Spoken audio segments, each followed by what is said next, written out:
Bismillahirrahmanirrahim. Assalamualaikum warahmatullahi wabarakatuh. Selamat pagi. Ini diputarnya pagi atau siang atau sore begitu teman-teman ya, karena kondisinya seperti ini. Akhirnya memang untuk belajar juga kita perlu mengkondisikan. Akhirnya saya tag video terlebih dahulu untuk kemudian nanti teman-teman simak. Siang atau sore atau pagi teman-teman, semoga di pagi hari ini, di hari ini teman-teman semua tetap semangat. Perkenalkan, saya Sarah Nurul Fatimah atau biasa dikenal dengan Sarah Fatimah begitu ya. Hari ini kita akan sama-sama sharing, sedikit berbagi. Jadi saya diminta oleh teman-teman panitia untuk berbagi berkaitan dengan kewirausahaan. Wah, saya bingung apa yang harus saya bagikan begitu ya. Kalau secara teori mungkin banyak yang lebih hebat saya yakin, tapi saya akan berbagi di sini terkait dengan pengalaman saya dalam memulai bisnis, di dalam memulai wirausaha begitu ya. Kita akan mulai dari slide yang pertama teman-teman. Untuk mengetahui tentang saya, insya Allah nanti juga ada CV ya yang akan diperlihatkan oleh panitia. Nah teman-teman, di era seperti ini nampaknya sudah menjadi suatu hal yang lumrah begitu ya, atau bahkan sedang menjadi tren begitu, dimana orang mulai membuka usahanya sendiri, mulai belajar wirausaha. Padahal sebetulnya memang inilah yang kemudian harus kita lakukan. Kenapa? Kalau dalam Islam, untuk teman-teman yang muslim, kita semua sama-sama mengetahui bahwa Allah menjanjikan 9 dari 10 pintu rezeki ini adanya di perniagaan. Ini adanya di dalam bisnis begitu ya. Ini adanya di dalam wirausaha.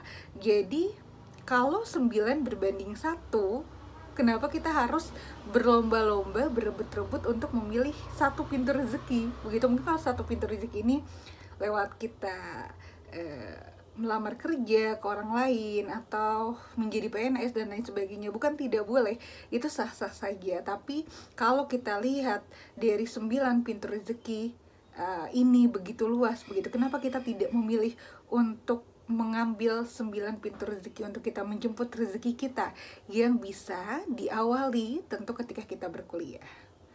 Karena ini ya, kenapa sih kita harus mulai berbisnis begitu? Karena 9 dari 10 pintu rezeki ini adanya di dalam perniagaan teman-teman.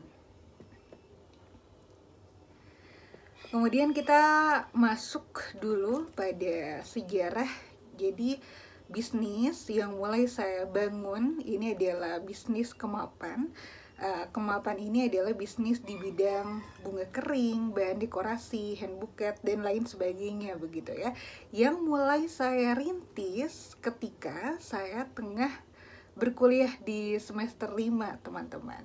Tapi sebetulnya kemapan ini perjalanannya sudah cukup panjang. Jadi saya meneruskan sejarah bisnis dari orang tua begitu ya, dimana kurang lebih ini tahun 1999 teman-teman. Kemapan ini dulu namanya belum Kemapan, tapi menjadi supplier bahan kerajinan begitu dan bunga kering, toko kerajinan di kota Bandung. Berarti sudah belasan tahun, puluhan tahun bahkan ya, 22 tahun lebih begitu. Semua tentang proses dari 1999.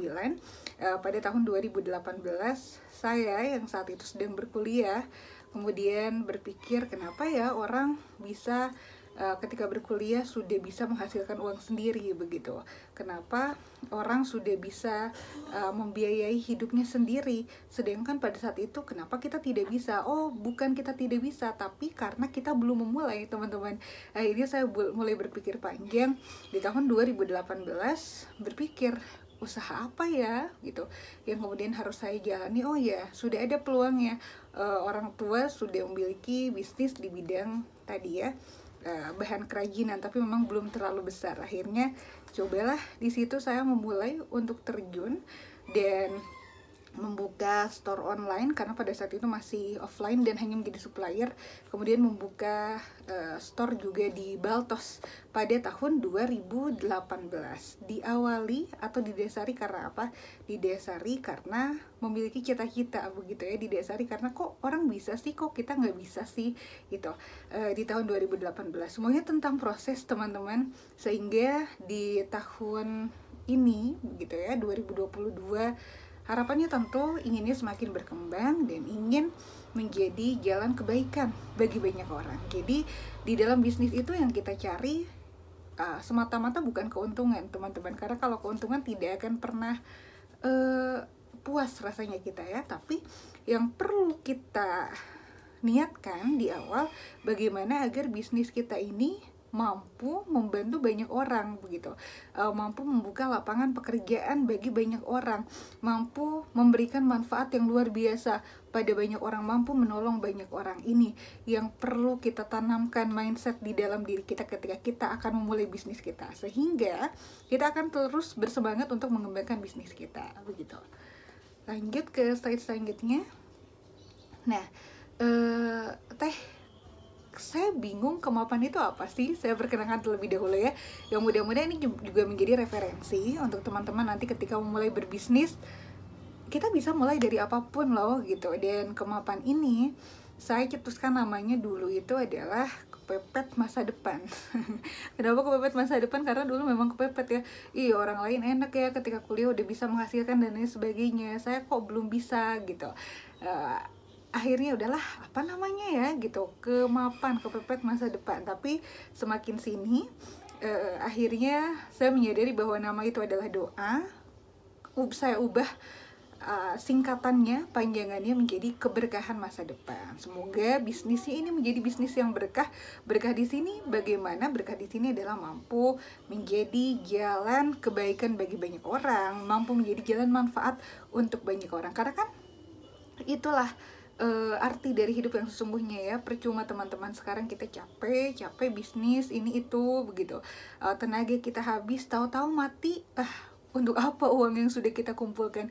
Tapi ketika bisnis kita ini kita jadikan sebagai jalan untuk kemudian kita beribadah, untuk kemudian kita mengumpulkan bekal, menolong banyak orang, ya insya Allah mudah-mudahan lelah yang kita rasakan ketika membangun bisnis kita ini tidak akan sia-sia begitu. Jadi sambil mengumpulkan bekal ya istilahnya, karena kan kita memang hidup tidak akan lama teman-teman.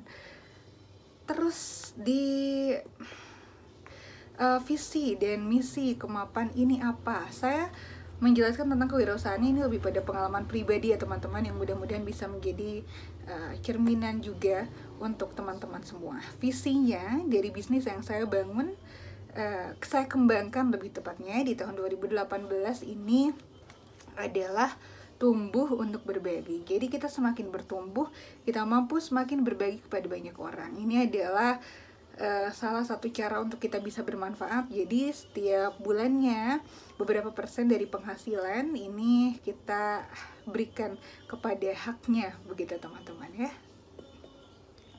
Kemudian berkaitan dengan segmen pasar kemapan. Jadi dalam bisnis teman-teman semua, kita perlu tahu siapa sih segmen pasar kita begitu, agar kemudian kita mampu membuat produk yang pas untuk segmen pasar kita. Qadarullah pada saat itu saya tengah berkuliah. Awalnya kan saya bingung, bisnis apa ya? Pada saat itu sedang libur semester 3 bulan. Wah, gabutnya kebayang seperti apa ya, merasa tidak bermanfaat begitu, merasa kok gini-gini aja sih libur teh. Kemudian melihat banyak sekali terinspirasi dari snapgram kakak tingkat yang pada saat itu sedang sidang teman-teman. Mereka menggunakan hand buket. Kemudian saya berpikir, ya udahlah hand buket aja begitu ya. Kan memang bahan-bahannya juga sudah tersedia begitu dari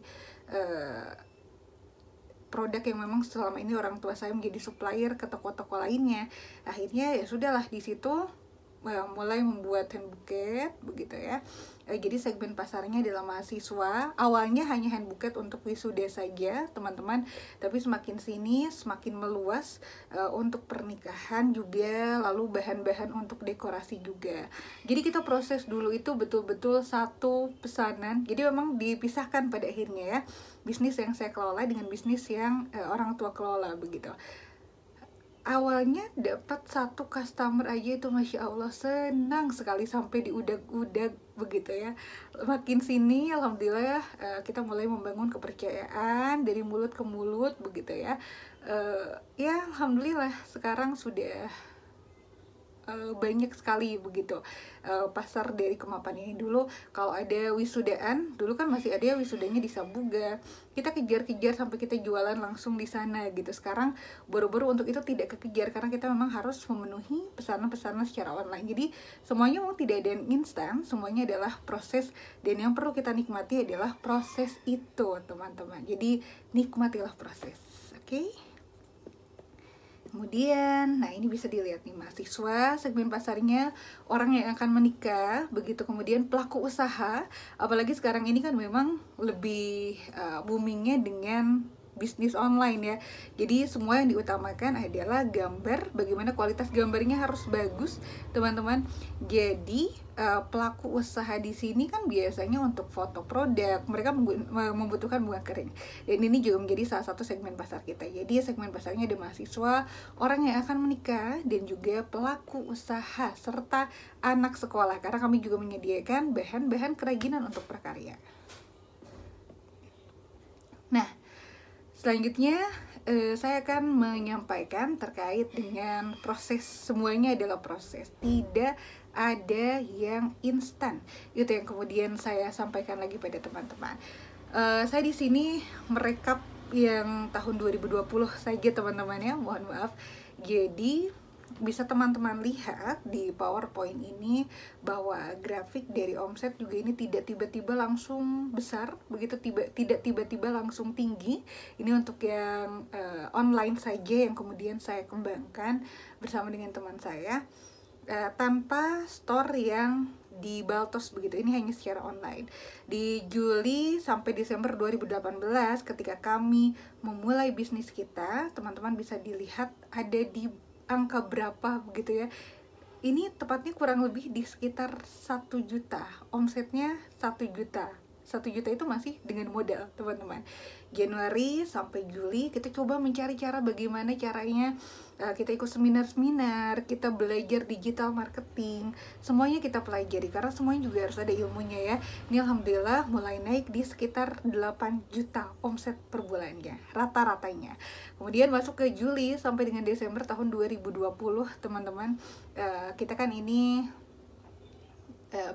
belajar tentang proses ya. 2019 mohon maaf, yang warna hijau 2019 ini omset masuk di 20 juta per bulannya, rata-ratanya segitu. Kemudian Januari sampai Juli 2020 sambil saya dan teman saya ini kemudian mengupgrade diri, belajar memaksimalkan begitu ya bagaimana penggunaan dari digital marketing. Yang saya gunakan adalah Shopee, Instagram, dan WhatsApp bisnis, hanya pada 3 itu untuk yang online. Tapi sambil kita pelajari begitu ya, kita ikut seminar yang gratis-gratis teman-teman, karena pada saat itu untuk mengikuti seminar yang memang harganya besar, wah belum kekumpul uangnya. Biasanya kan seminar untuk digital marketing kalau dulu mahal-mahal tuh 7 juta, 10 juta, waduh belum kebayang uangnya dari mana gitu. Akhirnya cobalah kita menggunakan yang gratis-gratis tapi alhamdulillah ini bisa sampai di sekitar 27 juta omsetnya per bulan. Dan teman-teman saya sama teman saya ini punya target, pokoknya kita harus ada di atas 30 juta. Berani nggak? Per bulan kita harus punya omset di atas segitu gitu. Semua kan harus berani, semua harus tertarget ya. Akhirnya saya coba sambil mencari tahu bagaimana caranya. Alhamdulillah ternyata yang apa yang diobrolkan itu betul-betul terjadi begitu. Rata-rata di Juli sampai dengan Oktober 2020 teman-teman, di saat kondisi pandemi, berarti pada saat itu ya, omset ini naik. Di saat mungkin orang-orang banyak yang terpuruk, tapi kita perlu menyesuaikan, kita bisa menyesuaikan. Inilah pentingnya kita beradaptasi juga, menyesuaikan dengan keadaan. Omset ini ada di sekitar 40 juta teman-teman.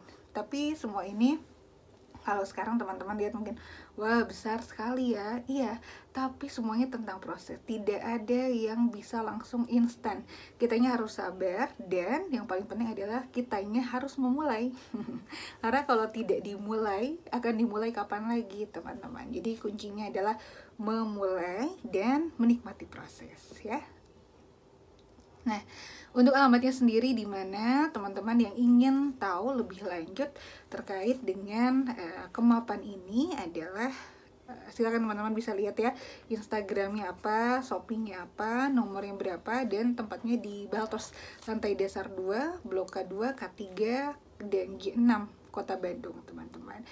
Saya di sini mungkin berbagi pengalaman ya, terkait dengan tadi kemapan ini yang mudah-mudahan bisa memotivasi teman-teman semua agar bisa segera memulai untuk berbisnis. Minimal kita niatkan agar bisnis ini membuat kita tidak merepotkan, tidak membebani orang tua. Kita bisa membiayai hidup kita sendiri sambil kita kembangkan. Harapannya kita niatkan agar kita bisa membantu orang banyak, teman-teman.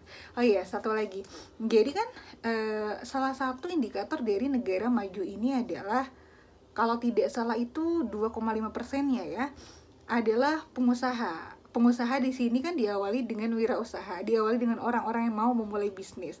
Kalau negara kita sudah masuk di angka segitu, dan mudah-mudahan teman-teman termasuk diantaranya, berarti Indonesia bisa dikatakan sebagai negara yang maju, teman-teman. Inilah pentingnya kita berbisnis, inilah kita pentingnya berdikari, berdiri di bawah kaki kita sendiri, bahkan kita bisa menolong orang lain lewat bisnis kita, insya Allah ya.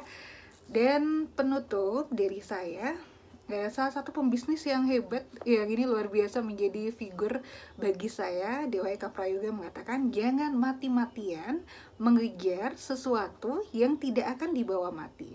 Jadi kita luruskan terlebih dahulu niat kita, bagaimana caranya agar bisnis kita ini bisa kita bawa mati. Caranya dengan seperti apa? Caranya adalah menjadikan bisnis kita ini sebagai jalan manfaat bagi banyak orang, bisa membuka peluang pekerjaan bagi banyak orang, bisa menolong banyak orang, yang mudah-mudahan bisnis kita ini semakin mengepakkan sayap kebermanfaatan, insya Allah ya. Selamat memulai, selamat untuk mencoba. Semuanya diawali dari memulai. Kalau teman-teman hanya berpikir, itu hanya akan bingung, berpikir saja, aduh bisnis apa, begitu ya. Itu hanya akan membuat teman-teman bingung. Tapi ketika teman-teman berani mencoba, maka insya Allah nantinya akan ketemu, saya harus mulai dari mana, saya harus memperbaiki apanya lagi. Itu saja teman-teman, terima kasih banyak. Mudah-mudahan semuanya sehat selalu dan senantiasa sukses juga diberkahi ya. Assalamualaikum warahmatullahi wabarakatuh.